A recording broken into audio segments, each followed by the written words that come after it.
havia já na África uma escravidão e um tráfico de escravos dentro da África. Vejam bem, os africanos não são um povo, não são uma nação.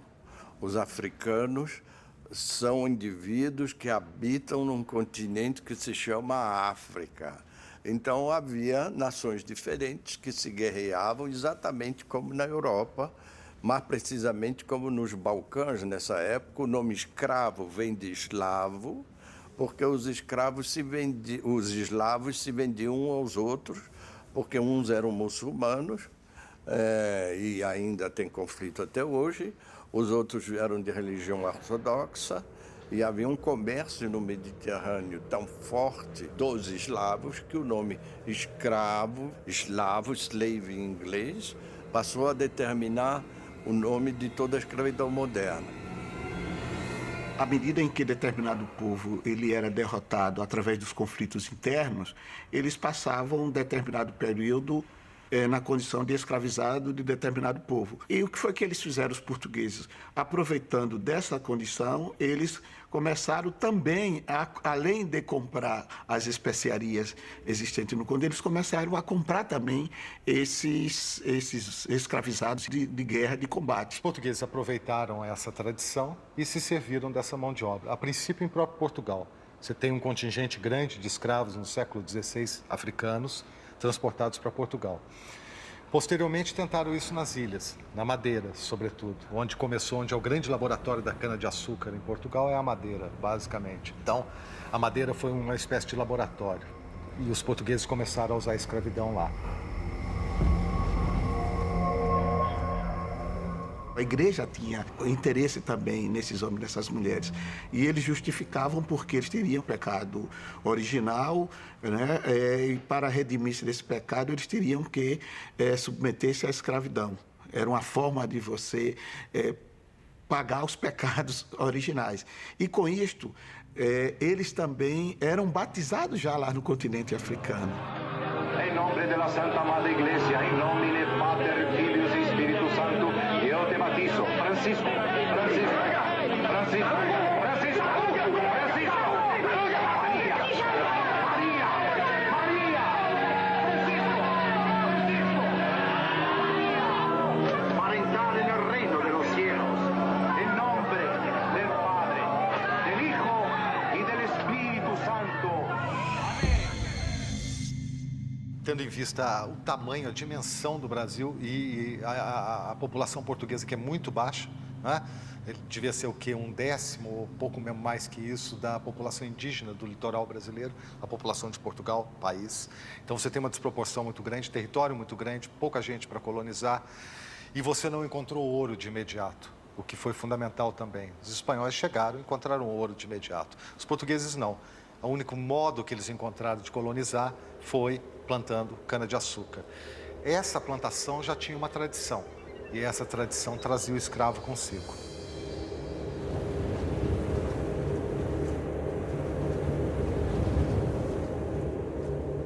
A massa de africanos que veio em 350 anos, em torno de 12 milhões que teriam chegado, é uma proporção que não vai acontecer de novo e nessa dimensão, transferir maciçamente gente de um continente para o outro, uma transferência forçada.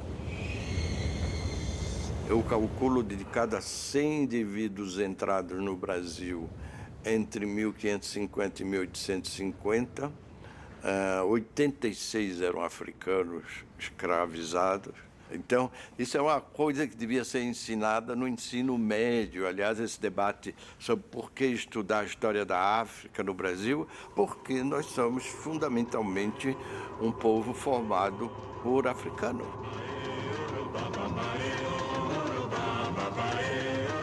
Quando eles chegavam aqui, eles eram direcionados para os maiores locais de produção, não é, de cana-de-açúcar. Esses africanos, quando eles estavam aqui, eles iam para esse local e tinham uma expectativa de vida também muito curta. A expectativa da época era em torno de 20 anos, quando a população em geral era um pouco maior, não é, 30 anos, Mas você imaginar que a média do escravizado seria de 20 anos era porque a escravidão, naquele período, ela era extremamente brutal, né?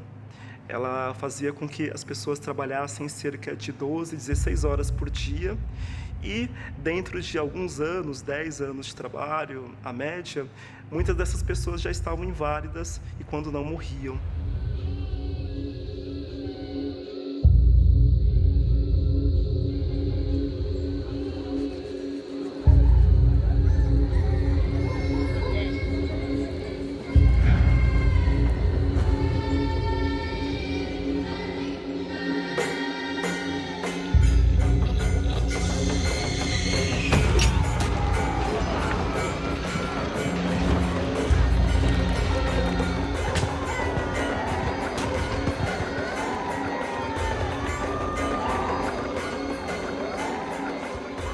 Quilombo, e significaria uma espécie de um acampamento militar.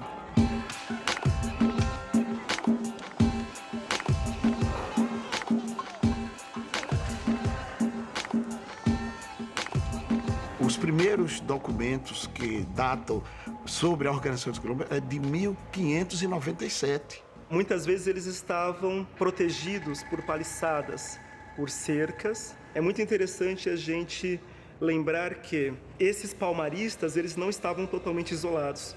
Eles sabiam muito bem o que estava acontecendo nas vilas. E quando havia uma expedição contra Palmares, muitas vezes, antes dessa expedição sair, quando estavam marchando lá, uma coluna de homens contra Palmares, os palmaristas, eles já tinham sido avisados de que havia uma expedição para destruir alguns quilombos.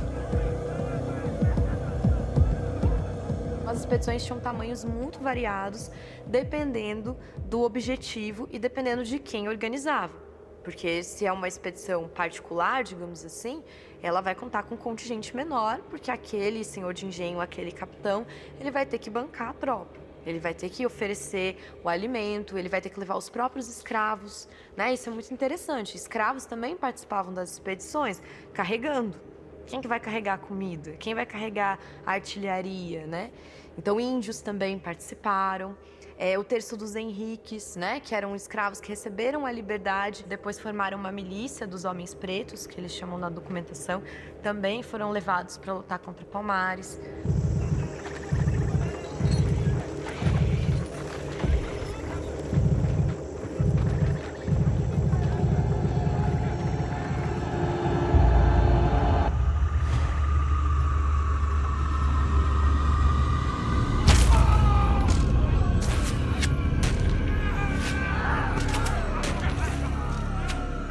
Você teve uma guerra dentro da guerra, né? Porque você teve a invasão holandesa, que dura 20 e poucos anos. E durante esse período é que Palmares vai ter uma grande ascensão.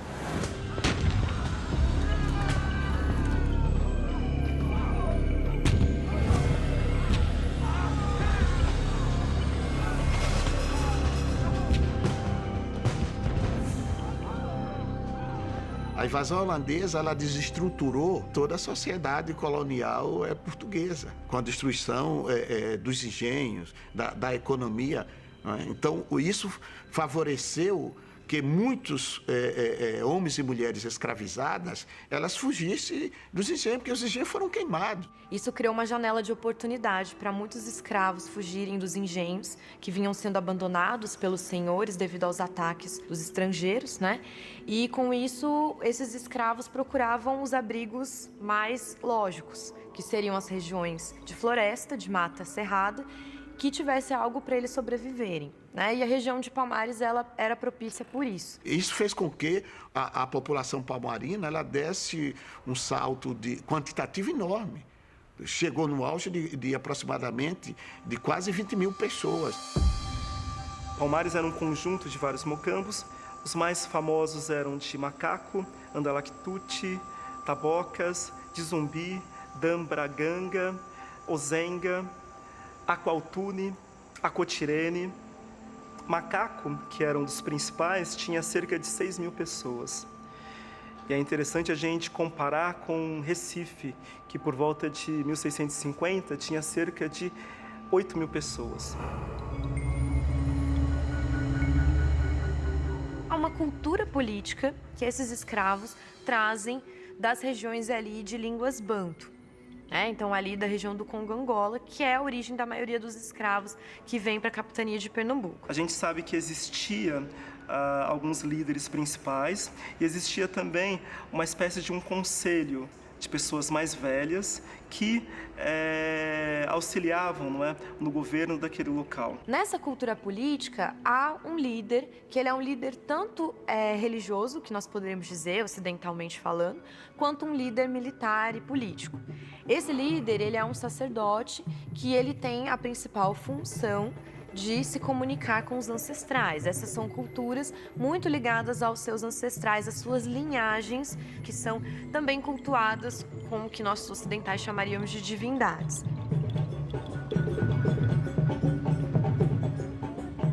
Zumbi suspeita-se que pode ser um cargo de liderança. Não um nome de pessoa, mas um cargo de liderança, o nome de uma função. O indivíduo é um zumbi, ele ocupa a posição de zumbi, de comandante ou de capitão em chefe, sei lá, alguma coisa desse gênero.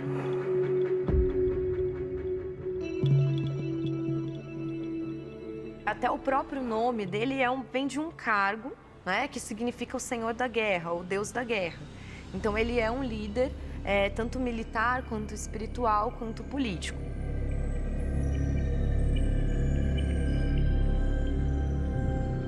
Os palmaristas, eles também faziam incursões de, muitas vezes, vingativas, de punição, vamos dizer assim, contra as fazendas próximas, quando eles sofriam algum ataque, por exemplo. E essas incursões palmaristas, muitas vezes destruíam engenhos próximos e também capturavam outros negros escravizados que estavam naquela região e levavam para Palmares. Em Palmares, poderia haver algum tipo de cativeiro. Há registros de soldados falando que existiam cativos lá, isso principalmente na época ali de Gangazumba, e só que essas pessoas, elas tinham algumas condições e elas poderiam se tornar livres depois de um tempo. Então, era diferente do tipo de escravidão que existia dentro do sistema colonial. Você não vai encontrar documentos afirmando que em Palmares havia escravos. O que você vai encontrar é uma leitura dessa tradição que faz a seguinte lógica. Se nas regiões africanas havia escravidão e eles trazem essa cultura para cá, aqui também haverá. A escravidão que havia na região do Congo-Angola não é uma escravidão dentro dos moldes do capitalismo ou do mercantilismo, se for preferido chamar assim. Não é uma escravidão para produzir o lucro. É uma escravidão que vem de uma tradição para pagamento de dívida, prisioneiros de guerra. São esses os escravos que estão no Congo-Angola. Esses escravizados que estivessem lá em Palmares, acho que até é mais interessante a gente utilizar o termo cativo, ele poderia ser solto, por exemplo, quando ele participava de uma expedição contra os engenhos. Ele poderia se tornar livre. Quando aquilo tomou uma dimensão muito grande, que virou um polo de atração, tornou meio inviável a escravidão ali em volta, aí tinha que destruir. E aí é muito interessante, porque vem um missionário lá italiano, que disse, olha aqui, isso aí, essa guerra de Palmares é uma roubada, vamos lá combinar com eles, vocês vivem aí e não aceitam mais escravo, que fugido, e aceita aí um missionário, fazer uma igrejinha, como se fosse uma tribo de índio dessa, uma aldeia dessas aí do mato, e tudo bem. Ficamos elas por aí. Aí o padre Antônio Vieira escreve um documento violento, disse, nada disso. Se deixar os caras ficarem lá, os outros negros vão perceber que dá para fugir e haverá Palmares pelo Brasil afora. E ele era pela destruição de Palmares. Todos os negros fugirão para Palmares com todo o seu cabedal, que não é outro que o seu próprio corpo.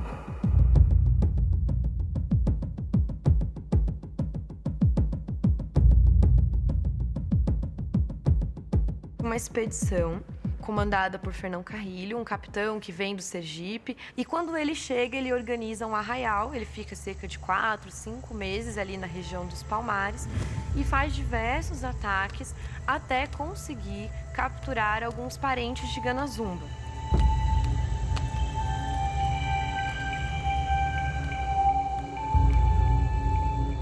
Isso acaba fazendo com que Gangazumba capitulasse, fizesse o acordo de paz com a coroa portuguesa.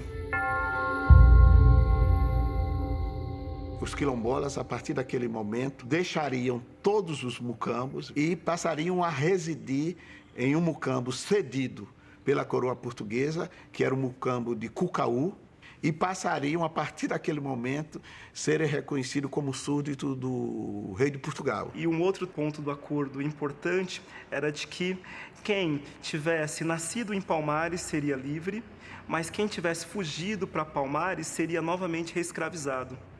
E provavelmente esse foi um dos termos do acordo que fez com que grande parte dos palmaristas não concordassem, incluindo o Zumbi. Então teve uma cisão ali, uma quebra. Uma parte dos palmaristas concordaram com Gangazumba e outra parte, a grande maioria, não concordou com Gangazumba e ficou do lado de Zumbi e continuou na serra, ali na Serra da Barriga. Esse acordo de Cucaú, ele dura cerca de 2 anos, de 1678 até 1680, quando Gangazumba é morto, ele é envenenado. Acreditam até por dissidentes, não é, do próprio grupo de Zumbi e de outros palmaristas que não tinham acordo em relação a Cucaú. E as expedições têm que continuar até que próprio Cucaú é invadido e cerca de 200 pessoas são feitas prisioneiras ali, né, devido à falha do acordo de paz. Então, o Cucaú é considerado também um território rebelde e uma expedição é feita lá para acabar com aquele problema.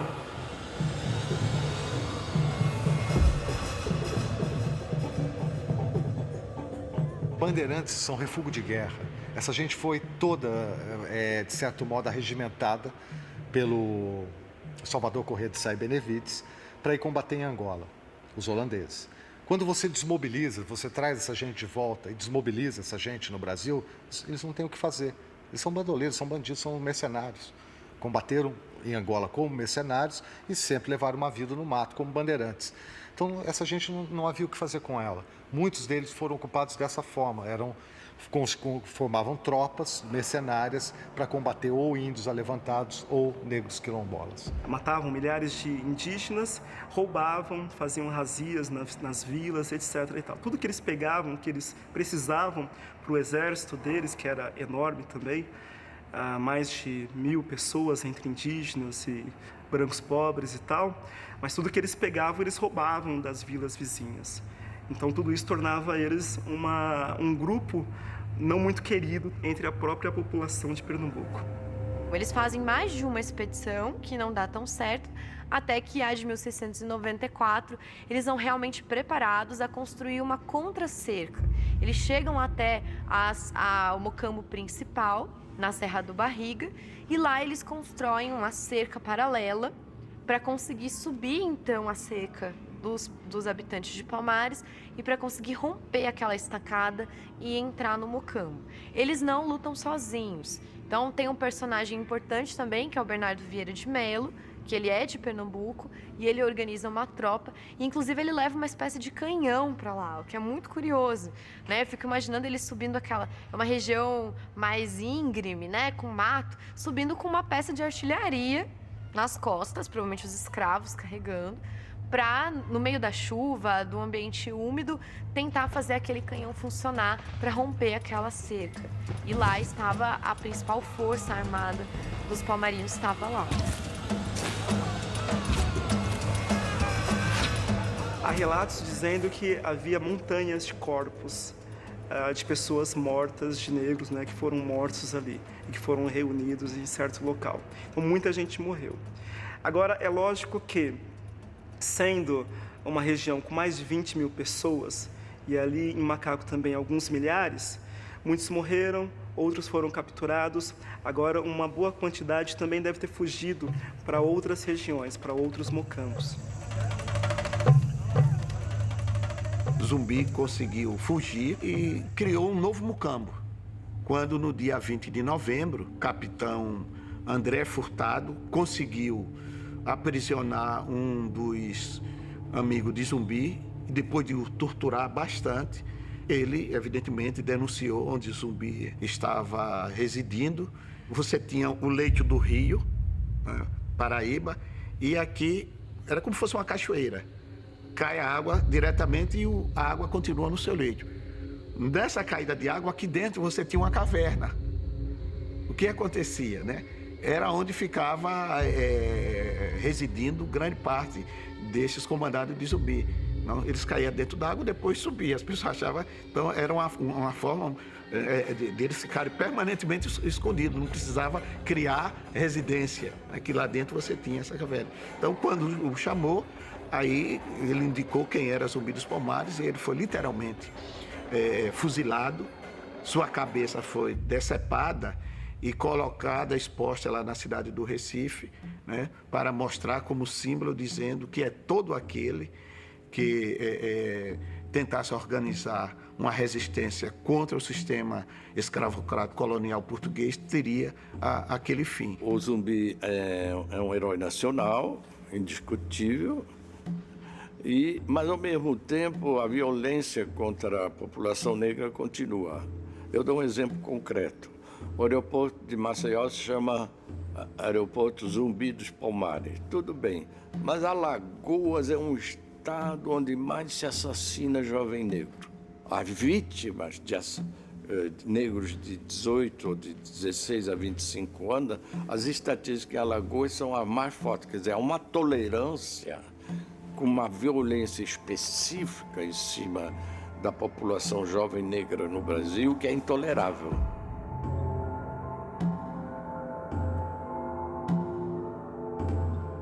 Mas ainda hoje existem muitos remanescentes quilombolas que ainda lutam pelo reconhecimento da sua terra.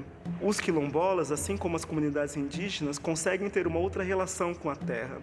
E é importante a gente valorizar isso. E é importante a gente conseguir reconhecer e tratar esses territórios com dignidade e com os direitos que eles precisam ter.